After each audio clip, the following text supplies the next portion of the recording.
Next up, so your flexi targets said these are the kind of back ends of the draft. You know who you're aiming for to fill in those flexes once you've got the main slots filled. Everett, and you've went for Roma Doomsday and Jalen Polk. Yes, sir. So Roma Dunze, you can get him after the eighth round. If you saw what I saw in the preseason, him and Caleb Williams already have that 1-2 connection, and Keenan Allen will be an afterthought. And then it might be the Roma Dunze show second half of the season. And Jalen Polk seems to be the man in New England. He is to say he was the wide receiver two in Washington and when he was in college is crazy because he they say he has the best hands on the team. They look forward. He's eventually going to be the wide receiver one. It be sooner than later, especially if May the earlier the May plays, the more you're going to see Polk get the ball. Yeah. Again, I'm fan. I'm not so much a fan of a Doomsday this year. I'm not. I'm just not convinced for this year. I think I would love to have him all over my dynasties. I think he's going to be a superstar. I just think there's a lot of mouths to feed there in Chicago, and I agree with you. Allen's going to be the afterthought. But with Polk, he's kind of got a rapport with my. I think they've got that. I would start Daniels over Purdy just purely because of his legs, but Purdy's very, very. Purdy will throw you a lot of touchdowns and he'll throw Yeah, you a lot of yards, but he's not going to run you much at all. And that's the thing. Daniels will run you a lot, I would say. But yeah, no, for Polk, for me, I'm in for Polk. You're getting him very later on, and I think he could be. I think he could be he will be the number one there at the back end of the season.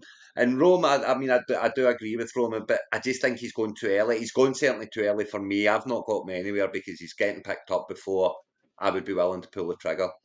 yeah, I can see And you'll see the reason why. No, you won't, because I didn't put DJ Moore on my wide receivers. I that. was thinking about him.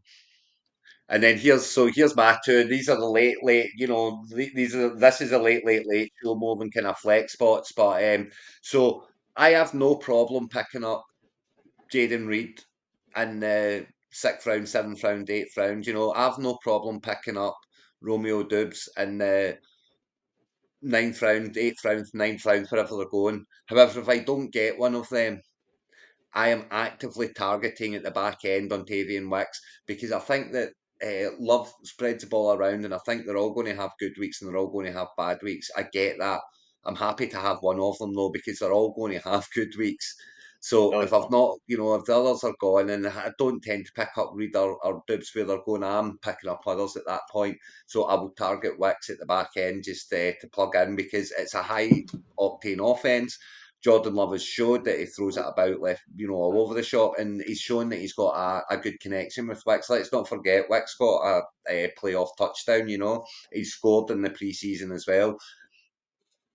I think he's better than a lot of people give him credit for, and I think he's going to show that this year. And Jermaine Burton, well, I mean, with what's going on over there in Cincinnati, as you alluded to earlier, Everett, he's got one of the best throwing quarterbacks in the game. He's got Joe Burrow throwing the ball at him, and with T Higgins not happy playing on T Higgins isn't happy with his contract situation. Chase isn't happy with his contract situation.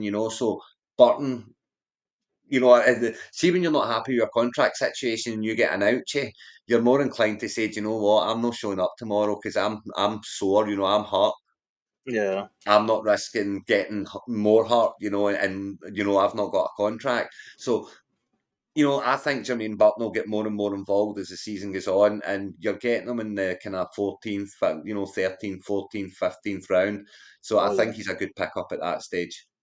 And then they don't have Tyler Boyd anymore, so insert They don't. Jermaine Burton. That's exactly. I He- mean, he is insert James. That's where he's going. That's where he is yeah, already. He is the number three. I agree with you on both of these guys. I like Wicks. In my home league, I ended up taking Romeo Dobbs because he was one of the four that was available still, and I'm on the Dobbs train. He's my favorite receiver out of the four, so I went with him. But Wicks is he's like you said the other week is 1A, 1B, 1C, 1D. They're all Exactly it's what a it is. it's The one I'm not going for is Watson. For some reason, I'm cold on Watson. I fear his hamstrings, and he is the bomb ball down the line. And when you're going that pace down the line, that's when your hamstring goes, and his hamstrings have shown that they're dodgy. So yeah, that kind of worries me. What I'm on the. You're going to need to prove it first to me for Watson, But the right, other three have shown me that they're all got I mean, Watson will be is the most talented of them all. I believe, I do think Watson's the most talented. I've not seen enough of it yet, and until I do, right. I'd rather target the other three.